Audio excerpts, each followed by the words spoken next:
Channel like करा, subscribe करा आणि बेल आयकॉन प्रेस करा। नमस्कार, आपण पाहतात नव महाराष्ट्र, आवाज महाराष्ट्राचा मराठी मनाचा। बापानेच पांडुरंगासमोर कधी डोकं टेकवलं नाही, पोरीकडून काय अपेक्षा करणार? वारकरी संप्रदायातून सुप्रिया सुळेंना खोचक टोला, तर चला कोणी केली टीका, पाहूया। भारत हा विविध खाद्यसंस्कृती जपणारा देश आहे, पण सध्या शाकाहार आणि मांसाहारावरून राजकारण तापलं आहे। त्यातच सुप्रिया सुळे यांनी मी मांसाहार केलेलं माझ्या पांडुरंगाला चालतं असे विधान केले, त्यावरून आता वाद पेटला आहे। बापानेच पांडुरंगासमोर कधी डोकं टेकवलं नाही, पोरीकडून काय अपेक्षा करणार? वारकरी संप्रदायातून सुप्रिया सुळेंना खोचक टोला, कोणी केली टीका?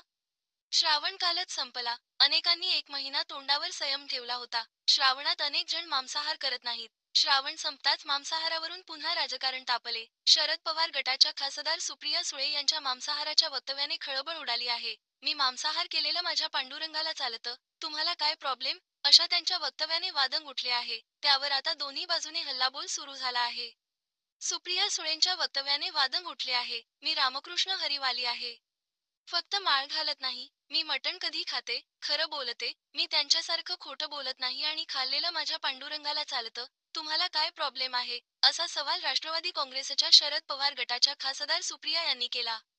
त्यांच्या या विधानानं वादळं उठलं। पांडुरंगाला मांसाहार करणं चालतं असं म्हणणं मूर्खपणा असल्याचे भाजपच्या आध्यात्मिक आघाडीचे प्रमुख तुषार भोसले म्हणाले, तर तुम्ही काय खाताय ते सार्वजनिक सांगण्याची गरज नसल्याचे भाजप नेते प्रवीण दरेकर म्हणाले। त्यातच भाजपने लोकांनी काय खावं आणि काय खाऊ नये हे सांगू नये असा विरोधकांनी हल्ला केला। वारकऱ्यांकडून सुप्रिया सुळेंच्या वक्तव्याचा खरपूस समाचार। दरम्यान सुप्रिया सुळे यांच्या या वक्तव्याचा वारकऱ्यांनी खरपूस समाचार घेतला। बापांनी कधी पांडुरंगाच्या चमरणी डोका टेकलं नाही तर मुलीकडून काय अपेक्षा करणार अशी जहरी टीका आळंदीचे ह.ब.प. बाळासाहेब महाराज खरात यांनी केली। त्यांनी या वक्तव्याप्रकरणी माफी मागावी, अन्यथा वारकरी संप्रदाय त्यांच्या विरोधात मोठे आंदोलन उभे करू असा इशारा ह.ब.प. बाळासाहेब महाराज खरात यांनी दिला। सुप्रिया सुळे यांच्या वक्तव्यामुळे वारकरी संप्रदायामध्ये आक्रोश आहे, असं वक्तव्य शहाण्या माणसाचं लक्षण नाही। वारकरी संप्रदायांनी सुप्रिया सुळेच्या वक्तव्याचा जाहीर निषेध केला। सुप्रिया सुळेंनी राजकारणाच्या ठिकाणी राजकारण करावं, यामध्ये कुठेही वारकरी संप्रदायाचा अपमान करू नये। बापांनी कधी पांडुरंगाच्या चमरणी डोका टेकवलं नाही तर मुलीकडून काय अपेक्षा करणार असे ह.ब.प. खरात महाराज म्हणाले। पृथ्वी तलावावर एकच विठ्ठल आहे, दोन विठ्ठल नाही, त्यामुळे सुप्रिया सुळे यांनी केलेले हे वक्तव्य निषेधार्थ आहे, याचा आम्ही वारकरी पाईक संघाकडून निषेध व्यक्त करतो। त्यांनी त्यांचे वक्तव्य मागे घ्यावे। सुप्रिया सुळे यांच्या या वक्तव्यामुळे विठ्ठलाला अभक्ष भक्षण चालतं अशी भीती खरात महाराजांनी व्यक्त केली।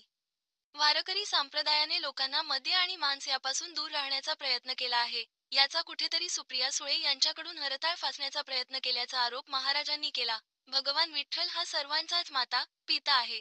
भगवान विठ्ठलाने सर्व जीव जंतू तयार केले आहेत, त्यांची हत्या करून भक्षण करणे हे त्या मात्यापित्याला म्हणजेच विठ्ठलाला नक्कीच आवडणार नाही, त्यामुळे त्यांचे हे वक्तव्य निषेधार्ह आहे। वारकऱ्यांच्या पांडुरंगाला बळी दिलेला चालत नाही, त्यामुळे सुप्रिया सुळे यांचा पांडुरंग कोणता, दोन पांडुरंग आहेत का असा प्रश्न कबीर महाराजांनी उपस्थित करत या वक्तव्याचा निषेध केला। मौस खाता हौस करी जोडूनी वैरी ठेविला या संत वचनानुसार वारकरी संप्रदाय चालतो। या वक्तव्याचा विपर्यास करून सुप्रिया सुळे यांनी केलेले विधान निषेधार्ह आहे, असे खरात महाराज म्हणाले। शरद पवारांना कोणी जाणता राजा म्हणतो, आता सुप्रिया सुळे पांडुरंग म्हणतात, पण ते नास्तिक आहेत, देव मानत नाहीत, देवळात जात नाहीत, हिंदुत्व मानत नाहीत, मग ते पांडुरंग कसे? असा सवाल वारकरी संप्रदायामधून उपस्थित केला जात आहे।